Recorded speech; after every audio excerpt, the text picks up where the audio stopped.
Je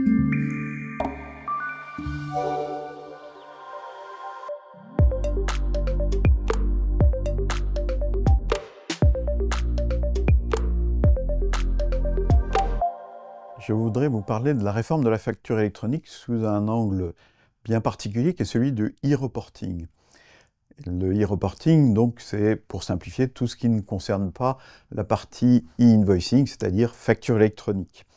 Il y a deux points dans le e-reporting. Le premier, c'est le reporting de transactions, remonter toutes les données des opérations B2C, qu'elles soient domestiques ou qu'elles soient internationales. Et le deuxième point, c'est le reporting donc, de paiement. Ce reporting de paiement vise particulièrement les prestations de services et la question de l'exigibilité de la TVA à l'encaissement.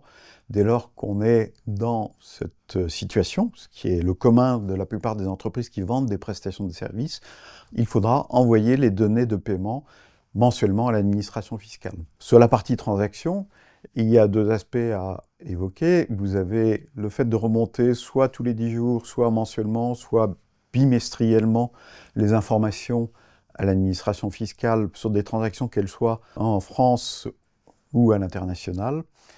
Et la difficulté que pose cette partie de la réforme, c'est tous les cas d'usage et la mise en pratique. Pour remonter ces transactions, il est possible de les saisir manuellement sur un portail, mais les saisir manuellement sur un portail va prendre beaucoup de temps. Le nombre de lignes peut varier en fonction des régimes fiscaux. Ça peut aller de 300 lignes à 600 lignes par mois pour un système de caisse. Multipliez ça par le nombre de caisses et vous avez la difficulté et le temps nécessaire pour pouvoir faire cette opération avec des contrôles, des risques d'erreur. Donc, un des points importants de la réforme va être de comment aller chercher ces données, comment tracer la remontée de ces données, comment sécuriser ces opérations et comment automatiser toutes ces opérations. Pour approfondir tous ces sujets, l'Académie avait créé un groupe de travail donc, sur le sujet il y a quelques mois.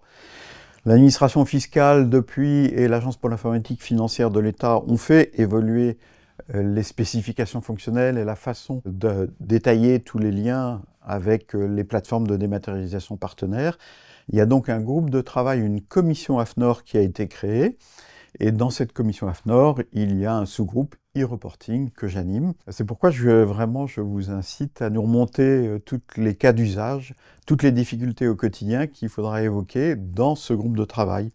Par exemple, les sujets des taxes, aussi les sujets liés à la TVA sur la marge. Il y a plein de difficultés pratico-pratiques liées à la conjugaison des spécificités des régimes de TVA et les opérations, les types d'opérations. Pour rendre ça plus pratique, encore une fois, imaginez que, je prends le cas d'un supermarché, d'un hypermarché, imaginez qu'il y a plusieurs systèmes de caisses.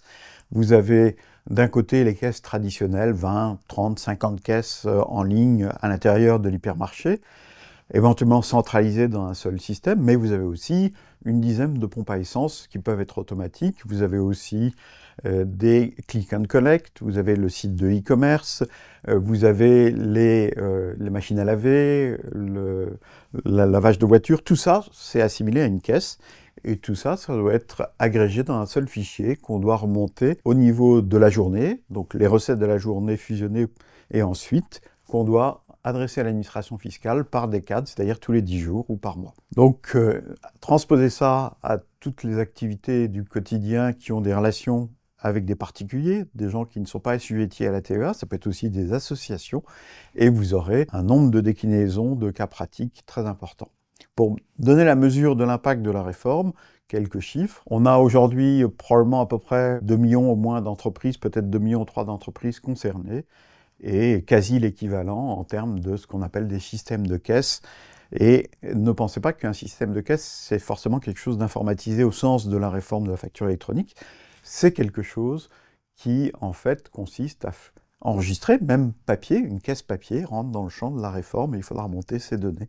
Donc qu'on soit un petit entrepreneur ou une très grande entreprise, le sujet est important et il y a vraiment à accompagner les entreprises, à éclaircir le chemin, clarifier les cas d'usage. Encore une fois, merci de nous remonter toutes vos difficultés de manière à ce qu'on les aborde dans ce groupe de travail.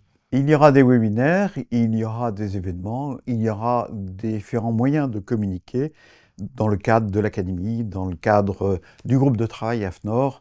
Et vous aurez donc des réponses à vos questions.